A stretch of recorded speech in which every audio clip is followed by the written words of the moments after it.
go out there. Up next, this talk with Donna Brazile is sponsored by the Red Inn at 15 Commercial Street. The Red Inn is open every day for happy hour from 2:30 to 5 and dinner from 5:30 to 10. It's actually where I met Donna. Welcome to the show. Thank you so much for being here. Where are the oysters? I want to get the oysters in the morning and some beer because I'm at a beer place. Can somebody get Donna a beer? And when you say dirty, let's have some dirty rice. Let's have some etouffee, and we could do some lagniappe. You know what that is, right? A little something extra. No. I'm a New Orleans girl, baby. I know. I mean, this is the perfect weather for Louisiana girl. You know, you got to cover up your head just so you don't absorb everything. So this is wonderful. I love P-Town. I've been coming here for several years, and of course, I have met so many amazing people, and just walking in this space gives me so much confidence that we're going to come together as a country. When I arrived here, it was after my friend Julie Goodrich and I took a drive down south. We took it at a time when, as you well know, there were protests all over the country following the murder of George Floyd. And for Julie, who's white, and myself to travel down that civil rights trail all the way down through Mississippi, where Julie has her friends and her family, she's from Mississippi. We were down there just as they were taking down the last emblem of the Confederate flag. And to return here and see Black Lives Matter, I mean, everywhere. This is so amazing. So thank you for having me. Of course, anytime. Donna, as everybody knows, is a contributor to Fox News right now. Thank you for making time to do this. Of course, Fox and Friends, don't get jealous. I have new friends, Fox and Friends. Yay, juicy. And also the first African-American woman to run a major presidential campaign. Yes. Thank you. Right? Thank you. Yes. That was also the first presidential election that I voted in. Uh-oh, you trying to tell me your age? We should not be in this place, baby. Are you old enough to drink? I love you so much. But it was a shock to go through an election like that, where you have all this hope and you're looking forward to an outcome that, by the numbers, would have worked in our favor. Right. But I want to talk to you a little bit about the Electoral College because it happened again. Correct. And is there anything that we can do about that? You know, the Electoral College is almost baked into our Constitution, and as you well know, our elections are decentralized in the United States of America. So it's really a collection of states, not what we do nationally in terms of the popular vote, but it's what happens in the states. And so every state matters in the Electoral College. And I've experienced this dysfunction of the election, talk about dysfunctional. I've experienced it twice, both in 2000 as Al Gore's campaign manager, and then again in 2016 as the chair of the Democratic Party. Twice in my lifetime, the winner of the popular vote lost the Electoral College. It's old, it needs to be abolished, and we need to have the election, directly from the American people, the popular vote, and not the old historical Electoral College. So it may happen in my lifetime. Let's see what happens. Yeah, we can cross our fingers. Right. So my dream job is political commentary on specifically Fox News, which is something you do. Yeah. What are the challenges of being a liberal voice on a channel that is known for being very conservative? Well, first of all, it's a great honor to be a part of the network because I recognize that I am in the minority. And of course, all my life I've been in the minority, but I'm in a minority in a business where I believe all of our voices must be heard, and that the Fox audience, while they are very conservative, many of them are extremely respectful of listening to the other side. Now, there's no question that I get demonized, I get called all kinds of things, but my mother once said, it's not what they call you, it's what you answer to. And I don't answer to the hate, I don't answer to the vitriol, I don't answer to the smears. And of course, when the President of the United States, have you ever been tweeted by the President of the United States with 82 million followers? Let me just say, it is like being bitch slapped 82 million times. Oh my God. I mean, I first of all, I started trending, and one night I said, Jesus Christ. And I was talking about the death toll due to the coronavirus. And I got just demonized for using the Lord's name in vain. And I'm like, wait a minute, I'm a Christian woman, okay? I can say Jesus, I can say Lord, but no, on Fox News, you cannot say it when you're talking about coronavirus. Now, this is not Fox News per se, it's some of the, let's just say, overly active, caffeinated fellow Americans, right? I mean, they're my citizens. They're us, right. And I don't have look. I love combat. I mean, politics shouldn't always be combative, but you should be able to share your views, share your opinions without being bitch slapped. Mm-hmm. But when it happens, I do this. Hey. I'm like, that's all, right? Did you see the picture of you that we used for the promo this morning? No, I hope it was a beautiful one. We pulled it from your website, but it's you looking like, very like, Oh, I do eye roll. Sometimes I do my stoic look like. It's a good one. Some days I'm Viola. That's the one. That's it. Oh, I love this moment when you can just sit there and like look like, because it's TV after all, right? And you're trying to come across to Mr. and Mrs. America, Joe and Jane America, whoever he, she, her, him may be, and you want to be respectful of the viewers. Right. At the same time, you want to get your point across. You said that as you arrived back into Provincetown after your trip south, that you saw the Black Lives Matter signs all around town, and we're so proud of that here in our community. What do you think the role of the queer community is in supporting Black Lives Matters in their movement? It's to understand the intersectionality of race and gender and sexuality, and to be present in the moment, to understand that what impacts one impacts all. To recognize the soul and the spirit of Black lives, Black queer lives. It is feeling the love and the embrace. I mean, I'm not saying that P-Town is perfect, but I'm saying being someone who walks the streets, I will visit a bar. I will sit and have your oysters and your Gulf shrimp, and I will suck the juice out of what. I feel so loved here. I feel respected. And for me, and Julie and Eric and, all my neighbors can tell you, I let my hair down. I'm cool. If I can't hang out in the bar right now in the Marigny or in the French Quarter or the Warehouse District where I live in New Orleans, I want to be in P-Town. And I can tell you, I feel much younger when I'm here. I feel vibrant, and I just love the people here. I do. I mean, thank God I have friends who own property, because otherwise I'll be looking for some place to stay. You can always stay with me. Oh, baby, and you know what? I will make up my own bed. You don't have to clean up behind me. I'm one of them girls. I will clean up my own shit. You do your shit, I do my shit. We got our shit together. Thank you very much. And I'll make the eggs, and they'll be dirty eggs. Yes. We were just talking with Brian Sims about the Democratic base and how young African American women between the ages of 18 and 45 make up the most progressive bloc of the base. How do we galvanize them and court them and make everybody come out to vote? Well, first of all, we need to hear from them. We can't ignore their voices. We cannot hide from the fact that they are the majority, and they soon will be the majority of voters. They're not just the base of the party, they're the future of the country. And they deserve to be heard. They deserve to be recognized. They deserve to have a place on the national ticket.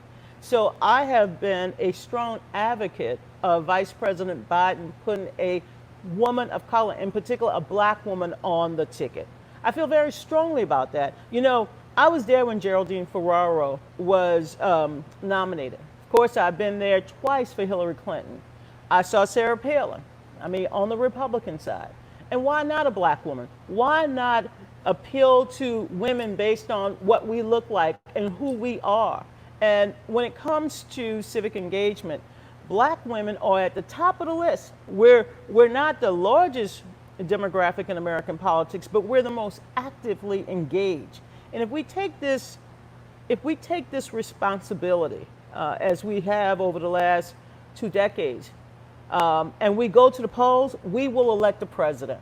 And so we must engage them, we must give them a seat at the table, and it's time to hear their voice. I'm proud that Vice President Biden has appointed so many young Black, he has staffers from all walks of life, but he has appointed so many young African American queer women as well in top leadership positions.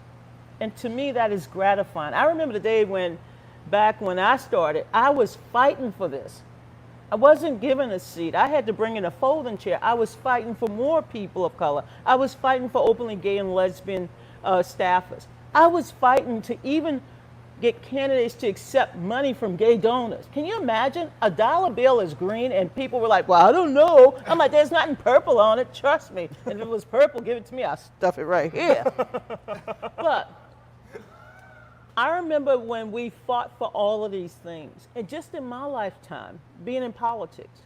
And, when I worked on the Jackson campaign, people don't remember this, but Jesse Jackson was one of the first Democrats to hire openly gay lesbians and bisexuals, and everybody was like, wow. And I'm on a DNC Rules Committee when I said we have to put it in our platform. We have to put it. And back then it was like, well, don't you know this is going to scare the Catholic? I said, I'm Catholic. It ain't scaring me. I'm proposing it. Okay?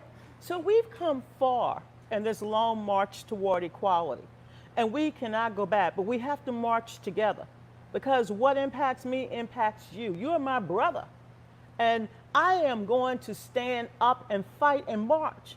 And I'll never forget when Matthew Shepard died, and I was appointed, I self-selected myself to serve on the National March on Washington. And everyone said to me, why are you doing that? I said, because I organized at the age of 23. Not only did I help to make Dr. King's birthday a holiday as a young activist, Mrs. King, appointed me to serve as a youth coordinator. Yeah, I was young back then. But then a year later, I was the 20th anniversary mobilization coordinator. And so when my brothers and sisters came to me and say, we need you to be on the board, I say, absolutely. And then when I became campaign manager, they criticized, well, oh my God, she's on, and I was moving to Tennessee. She got all this gay and lesbian stuff. I said, really? What? Hello? We're the future. You cannot, we got rid of segregation, and then all of a sudden we had to become resegregated. And I'm like, I'm not going to resegregate. We're going to be part of this movement, and we're going to embrace it.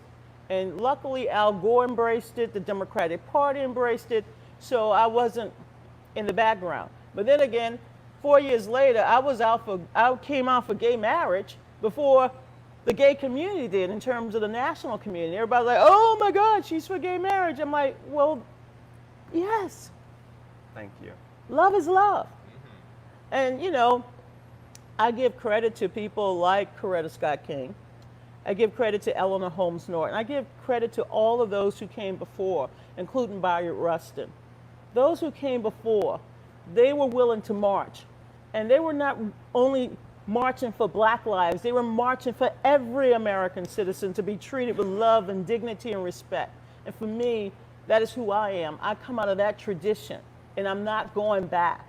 I'm going to go forward.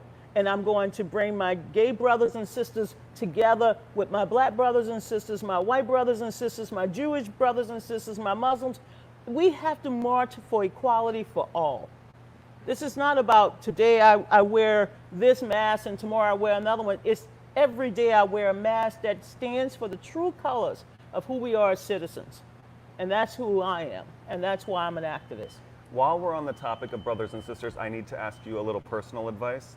I do have in my immediate family some very conservative people and Trump voters, and we had to sort of decide a long time ago to take politics off the table when we have our family gatherings. Oh. And I want to know how to re-engage with the people that I love who I don't necessarily agree with, especially if they might be considering voting for him a second time. Well, first of all, you love your family.